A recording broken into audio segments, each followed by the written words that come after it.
That's cool and all, but this is what peak rot performance looks like. Hello my fellow Tarnished, and welcome today as we explore Scarlet Aeonia, the rot-blooming flower that destroyed Caelid, that turned our friend Malenia into a goddess of rot, and that we can cast ourselves as an incantation, and yes, that just got buffed in our 1.04 patch. Quite a decent buff too. Now make no mistake, Scarlet Aeonia was perhaps, relative to how impressive and expensive and a boss remembrance and a big deal it is, might well be the worst incantation in the game, or at least it used to be. It is now significantly better, as its main downsides was simply A, the sheer amount of time it took to cast it, that's been made faster, and B, how easy it was to get knocked out of. Now it has hyper armor, so you can power through pokes and, well, rot. This is great. So I thought today then I would take you through Scarlet Aeonia, when you should use it, why you should use it, how powerful you can make it, and the fact that the rot inflicted by Scarlet Aeonia is actually a stronger super rot than regular rot inflicted by other means. Except the dragon breaths, they also inflict super rot. Super rot. Super rot. Super rot. So of course this is an incantation from handing in the remembrance of Malenia. It's a fairly expensive incantation in that it takes good old 56 FP to cast, which means you need 19 mind to actually get 2 casts on 1 bar. It's a 35 faith requirement, which isn't the highest, and basically it works thusly. You hover into the air, surge forward, pause a beat, bloom, explode, which does an initial impact damage, then it does heavy ticking damage, and then it near instantly applies rot for a load more damage over the 90 seconds that rot lasts, and it is a super potent rot which we will cover, and that's all well and good. The interesting and first thing to mention, I would say then, is the damage type of this is question mark. Buffing your holy damage doesn't affect it, buffing your physical damage doesn't affect it.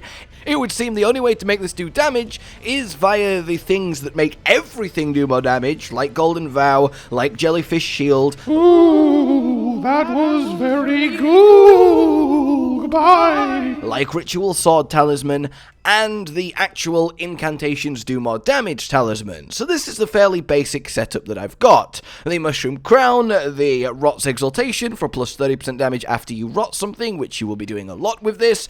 Ritual and the Canvases for more damage, of course Golden Vow, of course the Jellyfish Shield, 80 Faith and a Faith Scaling Seal. There isn't any seals that specifically boost it, so yeah, sadly, no Rot Seal. And when you pile all this on and use it to its maximum potential, yeah, it's not deniable that it hits like a truck, comfortably killing the giant, and then you've still got all of the rot damage on top of it. It really is powerful, seriously, and it feels so much better to use now it's faster and harder for you to get knocked out of it. So let's talk about the fact that it's super rot then. Rot lasts 90 seconds, and over that 90 seconds it does a percentage of the enemy's max health in damage and some extra just bonus damage on top of that. So, over 90 seconds, rot affected by Scarlet Aeonia on our test dummy here did 4,047 damage. I am, of course, allowing for the initial explosion damage, which isn't included. Normal rot applied via grease or rot on a weapon and such to the giant did 2,933 damage over the same period. So Scarlet Aeonia rot in this case is about 25% stronger. The actual numbers on it, though, are a little bit different. Basically, normal rot does about 1,000 damage plus 15% of the target's health. Super rot does 30% of the target's health and about 1,000 bonus damage. So, yeah, that is actually quite decent and a reason to really use this, along with the Xixxes Dragon Breath too. So, we have this then incredibly hard-hitting, upwards of 3-4k a pop spell that then applies a massive amount, like 4-5k more if you're fighting a big healthy boss damage afterwards. That is decent. How is the hyper armor standing up? Well, before a light breeze or a mean look would knock you out of it, whereas now, yeah, obviously big meaty hits, colossal weapons and stuff will stop it, but you can take quite a few light pokes and actually, you know, explode this thing. It's really satisfying to not be knocked out of it in a crowd of basic enemies and get to actually do something pretty impressive. That's really cool. Nope. Before, a little tip I had for this incantation was quite simply use it with a dagger with Endure in the Ashes slot, and then you could put that on first, give yourself loads of poise, and then cast Aeonia hover in the air while very hard to be staggered. But now it's inbuilt, which has made it infinitely more usable. So basically, yeah, I would say it's gone from absolute hot garbage to just a solidly average or above average incantation.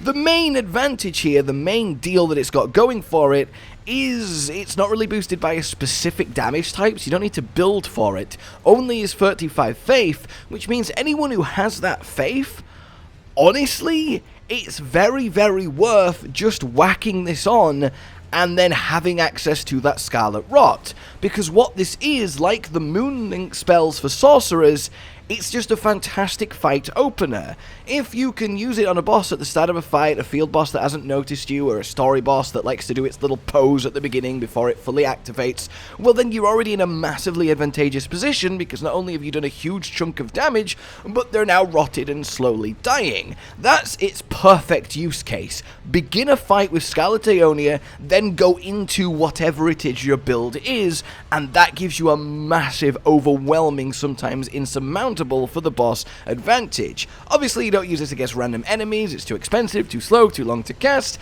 and in PvP, while if it does actually hit, not only will it build rot in, well, basically instantly, it also will essentially one-shot everything that you actually manage to hit with it, but the thing is, actually hitting with it, yeah, that's a much different story. That is definitely something that's probably not going to happen unless you really catch someone off guard or a surprise in an invasion, but that's kind of expected for a slow incantation like this.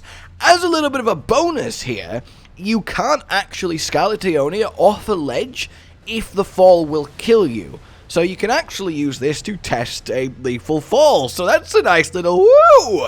Though slightly sadder, if you use it off a ledge that you can use it off, but it's slightly too high up, it will just cancel the incantation. So you can't really, like, flower bomb from on high, which is definitely a shame and a missed opportunity here. But that's about it. That is my look at Scarlet Aeonia after the patch has had its way with it, made it just that much better, and generally speaking, given us a reason to actually use it now, because now it's actually usable, chiefly thanks to that new hyper armor. Okay, I hope you found this, well, useful, interesting. Please like if you did, subscribe and hit the bell for more stuff like this, builds, tips, tricks, guys, funny bits, all the good things you want from Elden Ring. Please consider supporting the future of this channel on Patreon down below, and until we meet again, a good Josh, Cotton, and Hollow with the videos, dropping the humor like a hammer on your tippy toes, bringing entertainment on a daily arrangement to take our insanity and turn it into entertainment. Yes, I said entertainment twice, to reiterate that it is nice to look into your faces on a mostly daily basis when you let us in your homes to make the whole world a stage. Goodbye.